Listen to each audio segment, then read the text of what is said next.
अगर RUHS BSc nursing biology के अंदर 34 आउट ऑफ 34 मार्क्स लाने हैं तो आपको ये पता होना चाहिए कि आपको पढ़ना क्या है। मेरे बायोलॉजी में 34 में से 34 मार्क्स आए थे 2022 में और आप भी ला सकते हो। और मुझे उसकी बदौलत गवर्नमेंट कॉलेज अलॉट हुआ था। और बायोलॉजी याद कैसे करनी है इस पर भी बात करने वाले हैं। और बायोलॉजी की बदौलत आप SMS कॉलेज भी ले सकते हो। यदि आपकी 2 सब्जेक्ट स्ट्रॉन्ग है ना तो आप SMS कॉलेज आराम से ले जाओगे। और मैं बात करता हूँ अब बायोलॉजी में आपको पढ़ना कैसे है। How to study biology in last 7 days and how I scored 34 out of 34 marks in RUHS 2022। मैं मेरा एक्सपीरियंस भी आपके साथ शेयर करने वाला हूँ। तो चलिए let's start this video. So first of all जो कॉमन पॉइंट मैं आपको हर एक वीडियो में बताता हूँ सो ये आपको बहुत ही इंपॉर्टेंट ध्यान रखना है। सबसे पहले बायोलॉजी के कुछ आपको MCQ प्रैक्टिस करते रहना है। आपको अब मॉक टेस्ट देना ही देना है। आपका लेवल चेक करना है कि बायोलॉजी में आप कहाँ चूक कर जा रहे हो।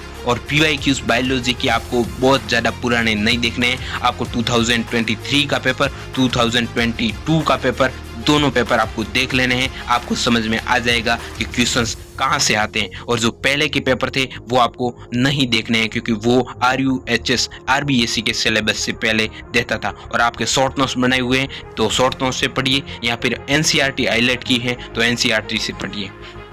चलिए इस बार जो आपका सुनहरा मौका है ना, मैं भाई साहब आपको बता दूं कि अगर मेरे पास ये मौका होता ना तो मैं ये छोड़ता नहीं बिल्कुल भी। क्योंकि आपको पता है केमिस्ट्री का सिलेबस मैं अभी भी देख कर आया हूँ, उस पर भी आपको वीडियो मिल रही है, अभी आपके पास थोड़ी देर बाद आ जाएगी। मैं आपको बता दूं कि केमिस्ट्री का सिलेबस इतना छोटा है ना कि बायोलॉजी और केमिस्ट्री इन दोनों को मिलाकर आप लोग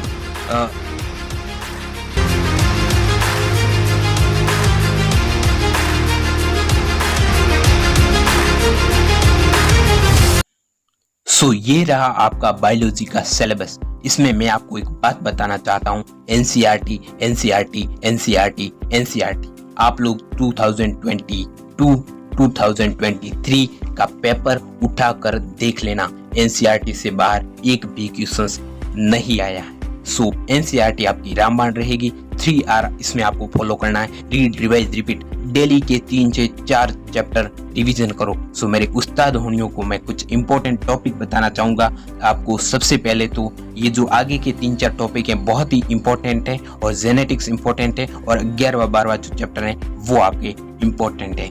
चलिए 1 by 1 चैप्टर को डिस्कशन करेंगे और आपके सामने जो भी है वो है। और मेरे पास भी टाइम नहीं है, आपके पास भी टाइम नहीं है। चलिए अब हम लोग फटाफट से इस वीडियो को खत्म करते हैं आपके इन्हीं कुछ इंपॉर्टेंट टॉपिक के साथ।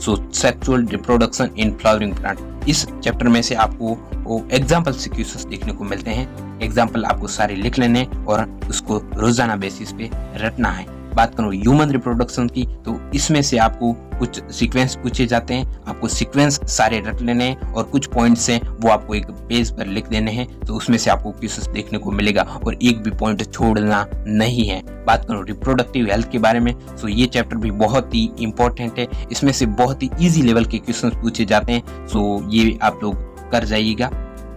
बात करूँ जेनेटिक्स एंड इवोल्यूशन की आपको principle of inheritance and variation बहुत ही ज्यादा क्वेश्चंस देखने को मिलते हैं। और सबसे ज्यादा क्वेश्चंस जो इसमें से देखने को मिलते हैं एग्जामिनर के सबसे फेवरेट क्वेश्चंस यहाँ से होता है। आपने इन मेंडलीय विकारों को कर लिया ना ये चैप्टर आपका क्लियर है। इसमें से क्वेश्चन देखने को मिलेंगे। बात करूं मैं मॉलिक्यूलर बेसिस ऑफ इनहेरिटेंस, इसमें से बहुत सारे टॉपिक हटाए गए। इस बार आपके पास इतना मौका है ना, इसको गवाना मत मेरे दोस्त। मैं तो आपको कहता हूं कि ऐसा मौका आपको ना तो जिंदगी में दोबारा किसी भी एग्जाम में मिलने वाला, ऐसा मेरा मानना है। बाकी इसमें से भी क्या ही मैं कौन सा टॉपिक छोड़ने की बात करूं, इसमें से तो बहुत ही कम ही टॉपिक हैं जो आपको दिए गए। DNA फिंगरप्रिंटिंग बहुत ही इंपॉर्टेंट है। बाकी आपको DNA RNA के बारे में कुछ बेसिक जानकारी पता होनी चाहिए। बाकी बात करूं इवोल्यूशन की इवोल्यूशन में भी बहुत ही कम ही दिया हुआ है। इवोल्यूशन में आपको एक सारणी होती है वो आपको पढ़ लेनी, उससे बाहर आपको कुछ नहीं पढ़ना। बात करूं बायोलॉजी इन ह्यूमन वेलफेयर, बहुत ही छोटा पोर्शन है लेकिन इंपॉर्टेंट है एग्जाम के नजरिए से। ह्यूमन हेल्थ एंड डिजीज, इसमें से ये अपन को ऐसा लगता है कि टॉपिक इंपॉर्टेंट है लेकिन क्वेश्चंस बहुत ही कम देखने को मिलते हैं। जितनी भी डिजीज है वो सारी चट कर जानी कौन सी डिजीज किस कारण से होती हैं। बात करूं माइक्रोब्स ह्यूमन वेलफेयर, इसमें से क्वेश्चंस आता ही आता है। और बात करूं बायोटेक्नोलॉजी, ये आपका इम्पोर्टेंट टॉपिक है, इसमें से आपको एनसीईआरटी की प्रत्येक लाइन को खोल के पी जाना है। बात करूं बायोटेक्नोलॉजी एंड इट्स एप्लीकेशन, ये तो आपको छोड़ना बिल्कुल भी नहीं है। और जीव एंड समष्टि ऑर्गेनिजम्स एंड पॉपुलेशन, इस पर वीडियो आ जाएगी। पारितंत्र इकोसिस्टम, इस पर भी वीडियो आ रही है। सो आप तो उसमें मेरी जो वीडियो आने वाली है वो देख लेना, उससे आपका सारा कवर अप हो जाएगा। सो बायोलॉजी में तो आपको कोई दिक्कत नहीं होने वाली। कुछ पॉइंट्स है जो मैं आपको बता दूं, आप लोग एनसीईआरटी पढ़िएगा, उसके बाद कुछ मत पढ़िएगा। इसके अलावा मैं आपको कुछ नहीं कहना चाहता, मैंने भी ऐसे ही मार्क्स लाए थे। So guys, thanks for watching. Please do the subscribe button and press the bell icon for the notifications. Thank you.